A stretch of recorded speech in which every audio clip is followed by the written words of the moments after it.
This is the story of a man named Stanley. Stanley worked for a company in a big building where he was employee number 427. Employee number 427's job was simple. He sat at his desk in room 427 and he pushed buttons on a keyboard. Orders came to him through a monitor on his desk, telling him what buttons to push, how long to push them, and in what order. This is what employee 427 did every day of every month of every year. And although others might have considered it soul-rending, Stanley relished every moment that the orders came in, as though he had been made exactly for this job. And Stanley was happy. And then one day, something very peculiar happened. Something that would forever change Stanley. Something he would never quite forget. He had been at his desk for nearly an hour when he realized that not one single order had arrived on the monitor for him to follow. No one had showed up to give him instructions, call a meeting, or even say hi. Never in all his years at the company had this happened, this complete isolation. Something was very clearly wrong. Shocked, frozen solid, Stanley found himself unable to move for the longest time. But as he came to his wits and regained his senses, he got up from his desk and stepped out of his office. Alright guys, so I had a more of a complaint on the last episode here of unable to hear the narrator. So I've taken the precaution and let it load one more time. That's the final time you'll ever see the full sequence there, so you guys can rehear it. But I figured why not do the intro one more time so everybody can see what the game is about. And the game is about kind of like Seinfeld, nothing. So it is going to be rather a little bit louder because I have turned the... were gone. What could it mean? Stanley decided to go to the meeting room. Perhaps he had simply missed a memo. Alright, so in this episode, we're going to actually listen to the narrator. And in the last episode, we kind of just went off on a gallivant and kind of did nothing that he said. So this time, we're going to go ahead and listen to everything that he does say. Let's go to the boardroom. Okay, we're going to listen to everything he says that I want to listen to. Let me came to a set of two open doors. He entered the door on his left. Okay, fair enough. Okay, no going back on that one. Nice images. Yet there was not a single person here either. Feeling a wave of disbelief, Stanley decided to go up to his boss's office, hoping he might find an answer there. How do you solve a co-work dispute? Let it ball up inside you, take aggression, pass it out on other co-workers. Resent co-worker. Using slides to ensure employees that everything is okay. Making sure your slide has a slick blue graphic liner to and calm down the work environment. Alright, we'll give you that. We open it. Okay, that's the first door we can open. Stanley stepped into the broom closet, but there was nothing here, so he turned around and got back on track. Well, usually when you say there's nothing here, there's usually something that I can do here, so I don't believe you, Mr. Narrator. There was nothing here. No choice to make, no path to follow, just an empty broom closet. No reason to still be here. I don't believe you. There has to be something here. You can't jump, there is no jump button. It was baffling that Stanley was still just sitting in the broom closet. He wasn't even doing anything. At least if there was something to interact with, he'd be justified in some way. As it is, he's literally just standing there doing sweet FA. Sweet FA. Alright, so... Are you really still in the broom closet? Standing around doing nothing? Why? Please offer me some explanation here. I'm genuinely confused. Well, you're confused, but you're not concerned, so obviously there's something here that has to be done. You do realize there's no choice or anything in here, right? If I'd said Stanley walked past the broom closet, at least you would have had a reason for exploring it to find out. But it didn't even occur to me because literally this closet is of absolutely no significance to the story whatsoever. I never would have thought to mention it. Well, that was harsh. Come on, can I, like, take a screwdriver or, like, Maybe those... to you, this is somehow its own branching path. What is? Maybe when you go talk about this with your friend, you'll say, "Oh, did you get the broom closet ending? The broom closet ending was my favourite." I hope your friends find this concerning. I love this narrator. I love the voice. If he did books on tape, I Stanley would... was fat and ugly and really, really stupid. He probably only got the job because of a family connection. That's how stupid he is. Oh, okay, that's harsh. Drug money. Also, Stanley is addicted to drugs and hookers. Okay, I'm not going to disagree with that. I do love hookers. Well, I've come to a very definite conclusion about what's going on right now. You're dead. You got to this broom closet, explored it a bit, and were just about to leave because there's nothing here, when a physical malady of some sort shut down your central nervous system and you collapsed on the keyboard. Well, in a situation like this, the responsible thing is to alert someone nearby so as to ensure that your body is taken care of before it begins to decompose. What if I wanted to decompose? Hello? Anyone who happens to be nearby, the person at this computer is dead. He or she has fallen prey to any number of your countless human physiological vulnerabilities. Masturbation. Death to masturbation. Sustainability of your species. Please remove their I am currently masturbating in the broom closet. Take their place at the computer. Okay, dude, there's a broom, and there's a freaking thing here to do the floors. I could be the janitor. What if I was the part-time janitor, okay? The irony and insightful commentary of this game is not lost on them. Do it, just When leave? you've done that, just step out into the hallway. Ah, second player. It's good to have you on board. I guarantee you coming to a staircase, Stanley walked upstairs to his boss's office. Okay, fine.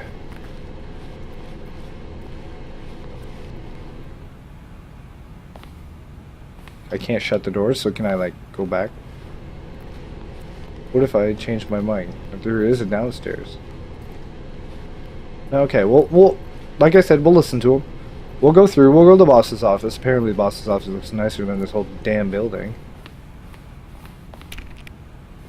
And go to the executive bathroom. Oh, of course, now the door closes. Stepping into his manager's office, Stanley was once again stunned to discover not an indication of any human life. Oh, there's something I can press around here. Shocked, unraveled, Stanley wondered in disbelief who orchestrated this. What dark secret was being held from him? What he could not have known was that the keypad behind the boss's desk guarded the terrible truth that his boss had been keeping from him. And so the boss had assigned it an extra secret PIN number. 2845. Really? But of course, Stanley couldn't possibly have known this. You're gonna tell me. By simply pushing random buttons on the keypad, Stanley happened to input the Oh, correct come on, code there's a by camera up sheer there, though. luck. Amazing. Sheer luck? He You stepped told into the me. newly opened passageway. Because that's not convenient of falling down. Where are we? Oh, great. Great.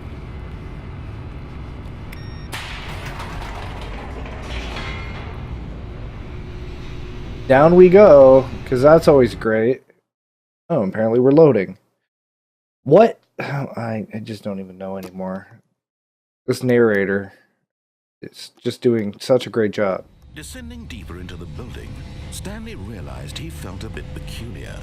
It was a stirring of emotion in his chest, as though he felt more free to think for himself, to question the nature of his job. Think for myself, I'm listening to you. When for years it had never occurred to him. This question would not go unanswered for long. Stanley walked straight ahead through the large door that read Mind Control Facility. Or the giant thing that says escape.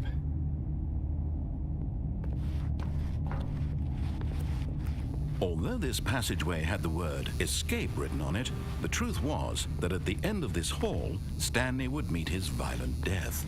Really? I'm gonna meet my violent death. Maybe I should turn around. No, screw it. I don't believe you, narrator. You're evil. You're like half The door evil. behind him was not shut. Stanley still had every opportunity to turn around and get Nope, back on nope, track. not listening to you. This one's me. All me. At this point, Stanley was making a conscious, concerted effort to walk forward and willingly confront his death. You know what? I'll go back because you're such a dick. We're gonna listen to you, and if you screw us over, that's the last time we ever listen to you, narrator. I just feel like you're up to something, and I don't know what it is, and we're gonna have to figure it out. And but of course, Stanley thought better of it and realized he simply had too much to live for. oh, really? Do I? Do I really have that much to live for? Listening to you go on and on. The lights rose on an enormous room packed with television screens. What horrible secret did this place hold? Stanley thought to himself. Did he have the strength to find out? This is kind of freaky. Reminds me of the Matrix, that scene where you walk in and the dude's sitting on the thing. You guys ripped off the Matrix? Now the monitors jumped to life, their true nature revealed. Each Well, that guy bore got the fired. number of an employee in the building. Stanley's co-workers. Where's mine? The lives of so many individuals Where's reduced mine? to images on a screen, and Stanley, one of them. Right there, 427. I think that's it, right there. Where freedom Is meant it? nothing. Is it? That's it right there, I think. And if I wish I could point it out to you guys. There's no other buttons. This That is it, right there. control Employee facility 427. was too horrible to believe. It couldn't be true. Had Stanley really been under That is mine, right over there. this time? Was this the only reason he was happy with his boring Where the job? hell did that come his from? emotions had been manipulated to accept it blindly? Well, I have kind of no choice. I can't turn Refused around. to believe it. He couldn't accept it. His own life in someone else's control? Never. It was unthinkable, wasn't it? Man, could you imagine Was it even playing possible? a movie on Had that? he truly spent his God. entire life utterly Talk about blind fit the to world? screens. Oh, apparently I'm going this way. Can I go back down? No, I can't, of course. But here was the proof, the heart of the operation. Controls labeled with emotions, happy or sad or content, walking, eating, working, all of it monitored and commanded from this very place. And as the cold reality of his past began to sink in, Stanley decided that this machinery would never again exert its terrible power over another human life. For he would dismantle the controls once and for all. That's an awesome screen. I want that in my frickin' living room. Steam power. That's what I'm gonna call this. Steam power. Danger. Electric chakras. Oh, what'd I do? Did I do something wrong?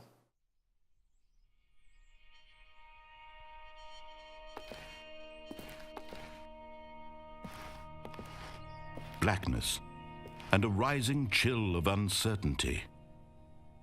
Was it over? Yes. He had won. He had defeated the machine, unshackled himself from someone else's command. Freedom was mere moments away. And yet, even as the immense door slowly opened, Stanley reflected on how many puzzles still lay unsolved. Where had his co-workers gone? How had he been freed from the machine's grasp? What other mysteries did this strange building hold? But as sunlight streamed into the chamber, he realized none of this mattered to him, for it was not knowledge or even power that he had been seeking, but happiness.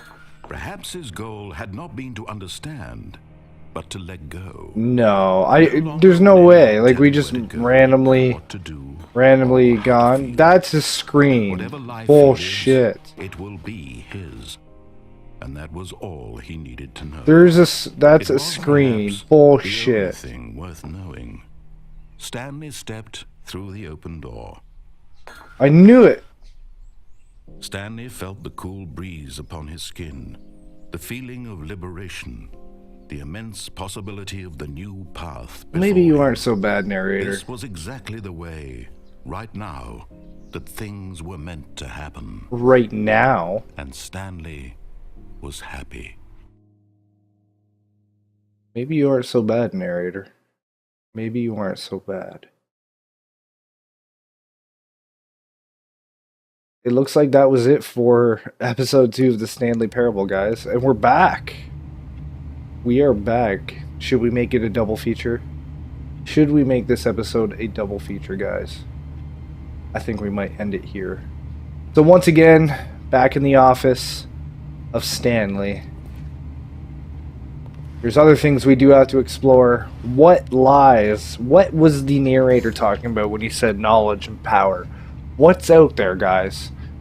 So maybe we'll find out in the next episode of the Stanley Parable. But for now, we're going to leave it at this. No spoilers. I don't want anyone to spoil it for me. But I would like to thank you guys for coming down and watching episode 2 of the Stanley Parable.